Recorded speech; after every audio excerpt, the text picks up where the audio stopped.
آج کا سوال نمبر 2، نماز کے تشہد میں رفع سبابہ یعنی یہ شہادت کی انگلی کو تشہد میں بلند کرنا، اس کا سنت طریقہ کیا ہے اور کیا اسے حرکت دینا بھی سنت ہے؟ تو بھائیو، اس حوالے سے صحیح مسلم میں اوپر تلے 6 احادیث موجود ہیں انٹرنیشنل نمبر کے مطابق 1307 سے لے کر 1312 تک، اور مشکات میں 906 سے لے کر 908 تک 2 صحابہ سے، ابن عمر اور ابن زبیر رضی اللہ تعالی عنہما، ان سے کہ نبی صلی اللہ علیہ وسلم جب بھی نماز میں تشہد میں بیٹھا کرتے تھے تو بیٹھتے ہی آپ صلی اللہ علیہ وسلم اپنی یہ درمیان کی انگلی اور انگوٹھے کا حلقہ بنا لیا کرتے تھے یوں، اور یہ 2 انگلیاں بند کر کے۔ ایک یہ طریقہ ہے ان 6 حدیثوں میں، اور دوسرا یہ ہے کہ آپ صلی اللہ علیہ وسلم 53 کا عدد بناتے تھے۔ اب یہ عربی میں سمجھانا ذرا مشکل کام ہے، وہ لمبا اور ٹائم لگ جائے گا۔ 53 یہ ہے کہ آپ یہ تینوں انگلیاں بند کر کے اس شہادت کی انگلی کی جڑ کے اوپر یہ انگوٹھا رکھ لیں، اس کو کہتے ہیں 53 کا عدد، جو عرب میں شمار کیا جاتا تھا ہاتھ کے اوپر۔ یہ دونوں طریقے سنت ہیں، یہ بھی اور یہ بھی، یہ دونوں صحیح مسلم میں نے نمبر بتا دیے۔ اور پھر آپ صلی اللہ علیہ وسلم تشہد میں بیٹھتے ہی یہ کر لیا کرتے تھے۔ اس سے یہ بات پتہ چلی کہ یہ بالکل باطل بات ہے کہ اشہد ان لا الہ الا اللہ پہ اٹھانی ہے، اشہد ان لا پہ اٹھانی ہے اور الا اللہ پہ گرانی ہے، یہ کسی ضعیف حدیث میں بھی نہیں ہے، صحیح تو چھوڑ دیں۔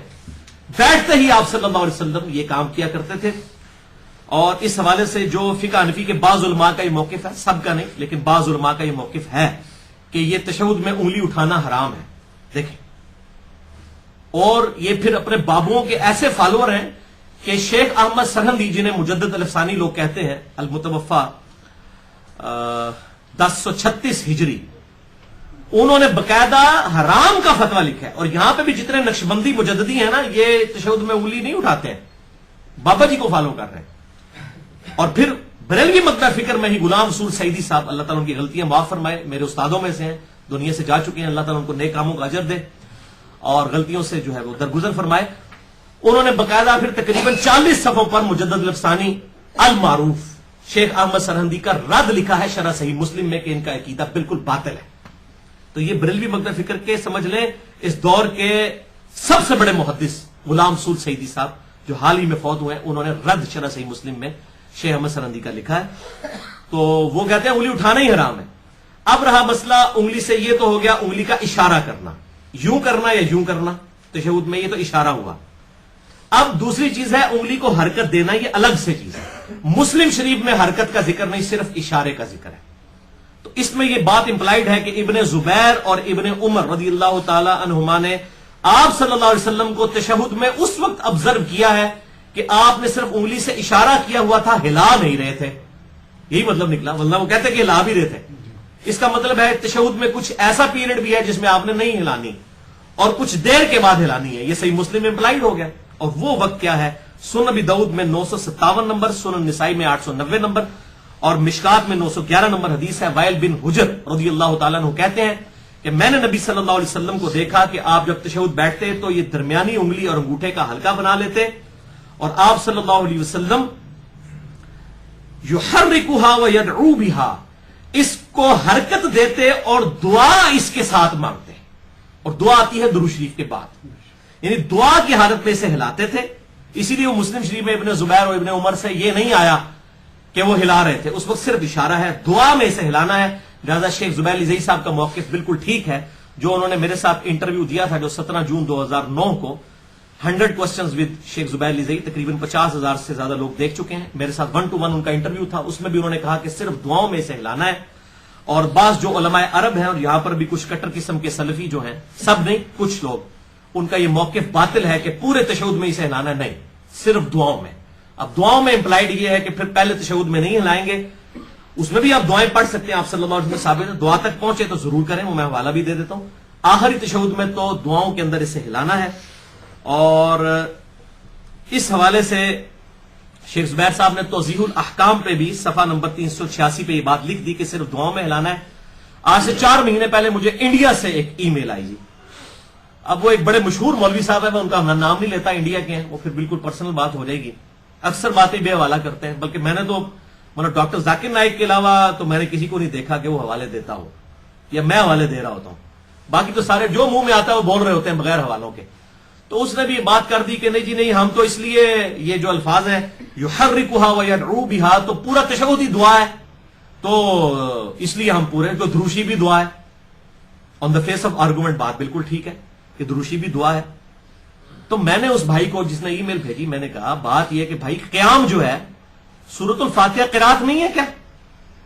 ہے، لیکن جب ہم قیام کی بات کرتے ہیں ہم کہتے ہیں قیام تین چیزوں کا مجموعہ ہے، ثنا کا جسے ہم دعائے استفتاح کہتے ہیں، سورۃ الفاتحہ اور پھر قرات. حالانکہ فاتحہ بھی قرات ہے لیکن ہم تین حصوں میں ڈیوائڈ کرتے ہیں. اسی طریقے سے تشہد جو ہے یہ تین حصوں کا مجموعہ ہے، اللہ کی حمد، درود شریف اور دعا. وہ کہتا ہے جی دلیل پیش کریں. میں نے کہا دلیل میں پیش کر دیتا ہوں، پھر دیکھتے ہیں آپ مانتے ہیں کہ نہیں مانتے. پھر وہی ہوا کہ آج 4 مہینے گزر کے ماننے سے انکار کر دیا. تو منکرین حدیث صرف بریلوی دیوبندیوں نہیں، اہل حدیث میں بھی موجود ہیں. اپنے بزرگ بابوں کو چھوڑنا بڑا مشکل کام ہوتا ہے. تو انہوں نے پھر دوبارہ اتنی بھی توفیق نہیں کی کہ آپ نے حدیث پیش کر دی ہے تو میں رجوع کرتا ہوں، یا میرے جو مولوی صاحب رجوع کرتے ہیں یا میرے بابا جان جو ہیں وہ رجوع کر لیتے ہیں جن کا میں فالوور ہوں، نہیں کیا. اب میں آپ کو حوالہ دے دیتا ہوں، سنن نسائی میں 1720 اور 1721 نمبر حدیث ہے صحیح سند کے ساتھ. شیخ البانی، شیخ زبیل زئی رحمہ اللہ دونوں اسے صحیح کہتے ہیں. 9 وتر پڑھنے کا طریقہ 2 سلام، 1 سلام اور 2 تشہد کے ساتھ اما عائشہ نے روایت کیا رضی اللہ تعالیٰ عنہ. اس حدیث میں آتا ہے کہ نبی صلی اللہ علیہ وسلم جب 9 رکعت وتر 1 سلام کے ساتھ، مراد 1 دفعہ سلام، اگلے دن ایک ای میل آ گئی آپ 1 سلام کہہ رہے تو اسے مراد صرف دائیں طرف پھیلنا ہے.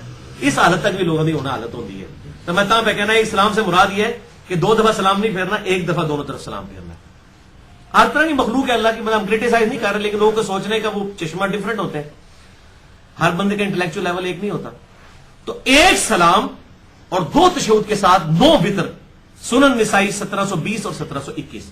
اس میں الفاظ ہے کہ آپ صلی اللہ علیہ وسلم 8ویں رکعت میں تشہد میں بیٹھتے، پہلی 7 رکعتوں میں نہ بیٹھتے، 8ویں میں بیٹھتے اور اس کے بعد اللہ کی حمد بیان کرتے، پھر نبی صلی اللہ علیہ وسلم پر درود پڑھتے. یہ اگلے دن کسی بریلوی مولوی نے کہا جی نبی صلی اللہ علیہ وسلم تو درود شریف نہیں سن پڑھتے، انہوں نے اپنے آپ پڑھنا سی، یہ پائی موجود ہے سنن نسائی کے اندر. خود اپنے اوپر درود پڑھتے اور اس کے بعد اللہ سے دعائیں مانگتے اور پھر آپ صلی اللہ علیہ وسلم سلام پھیرے بغیر 9ویں رکعت میں کھڑے ہوتے، پھر 9ویں رکعت میں بیٹھ کے تشہد کے اور دعائیں پڑھنے کے بعد سلام پھیرتے. اس میں نے بتایا کہ دیکھ لو تینوں ڈویژن آ گئی ہیں، اللہ کی حمد، درود شریف اور دعا. اب میں نے کلیئر کر دیا، دلیل دے دی، اور کیا کریے، پٹھے لٹک جائیے. اور تو اس سے زیادہ کچھ نہیں کرتے. لیکن وہ پھر ماننے سے انکار کیا اور پھر اس نے رجوع نہیں کیا. پل یہ ہے کہ وہ شرمندہ ہو کے بھاگ ضرور گئے، اس کے بعد انہوں نے بات نہیں اس موضوع کے اوپر کی. حالانکہ کہنا چاہیے تھا، جتنے وہ تمکنت کے ساتھ گرجے تھے تو آپ پھر حق بات کو قبول بھی کرتے اور صحیح اہل حدیث ہونے کا ثبوت دیتے. غیر مقلد ہونے کا نہیں. پھر کہتے ہیں ہمیں گالیاں دیتا ہے غیر مقلد. تو بھائی میرے جو ہے حدیث کو نہیں مانتا پھر وہ غیر مقلد ہی کہلائے گا نا، بلکہ ہمیں تو منکرین حدیث کہنا چاہیے ایسے لوگوں کو. اور میں سب سے زیادہ محبت اہل سنت اور اہل تشیع کے تمام جتنے بھی گروہ ہیں، بریلوی، دیوبندی، اہل حدیث، حنفی، شافعی، مالکی، حنبلی، یا اثنا عشری ہوں اہل تشیع میں یا زیدیہ ہوں، سب سے زیادہ محبت اہل حدیث کے ساتھ کرتا ہوں، کیونکہ انہیں جب حدیث پتہ چلتی ہے وہ بات قبول کر لیتے ہیں. لیکن اگر وہ نہیں قبول کرتا پھر سب سے زیادہ غصہ بھی ان پہ ہوگا، اس لیے کہ بھئی آپ کا تو دعویٰ تھا، باقیوں کا تو دعویٰ بزرگ بابوں کا ہے، آپ تو بزرگ بابوں کے پجاری نہیں تھے، تو آپ بھی جب حدیث نہیں مانیں گے تو آپ پہ تو غصہ آئے گا. تو آپ لائک اسٹوڈنٹ کے اوپر ہی غصہ زیادہ ہوتا ہے نا ٹیچر کا. تو اب مانے کہ یار یہ بات حق ہے، نہیں قبول کی. تو اس حدیث سنن نسائی 1720 اور 21 کے اندر سلفیوں کے لیے بھی پھکی ہے، سارے سلفی نہیں جو کٹر قسم کے وہ والے ہیں، اور حنفیوں کے لیے یہ پھکی ہے کہ ان کے نزدیک وتر ہے واجب. اور واجب اور فرض نماز میں وہ کہتے ہیں کہ جیسے ہی آپ درود شریف پڑھ لینا اللہم صلی علی محمد تو سجدہ صاحب واجب ہو جاتا ہے. ان کے لیے پھکی ہے کہ آپ صلی اللہ علیہ وسلم نے درود شریف بھی پڑھا، دعائیں پڑھی 8ویں رکعت میں، اور اس کے بعد آپ 9ویں کے لیے کھڑے ہوئے، لہٰذا آپ صلی اللہ علیہ وسلم پر سجدہ صاحب تو واجب ہو گیا، نعوذ باللہ جان بوجھ کر. یہ ان کے لیے پکی ہوگی. اور سجدہ صاحب والے لیکچر میں بھی میں نے حدیث کوٹ کی ہے، مسئلہ نمبر 92 میں سجدہ صاحب کے 5 سنت طریقے اور اس کے 8 مقامات کے کن مقامات پر سجدہ صاحب واجب ہو جاتا ہے، اور 5 ایسے مقامات جن کے اوپر نہیں ہوتا، وہ میں نے ڈیٹیل کے ساتھ مسئلہ نمبر 92 اہل سنت پاک.com پہ. تو یہ حنفیوں کا رد ہو گیا. اور سلفیوں کا اس معاملے میں ہو گیا کہ وہ جو یہ کہتے تھے شیخ زبیر صاحب کے اوپر تان کرتے تھے کہ جو وہ کہتے ہیں دعاؤں میں ہلانا چاہیے، تو میں نے الفاظ جو ہیں وہ بتائے یحرکھا ویدعو بہا. اور یہاں سنن نسائی سے پتہ چل گیا کہ 3 چیزیں ہیں تشہد میں، حمد، درود شریف اور پھر دعا. یہ الحمدللہ اس حوالے سے موقف بالکل کلیئر ہو گیا. سنن نسائی میں ایک اور حدیث ہے 1161 نمبر کہ آپ صلی اللہ علیہ وسلم تشہد میں جب یہ انگلی اٹھاتے تو مسلسل اس انگلی کی طرف دیکھتے رہتے تھے، انگلی کی طرف دیکھتے رہتے تھے تشہد کی حالت میں.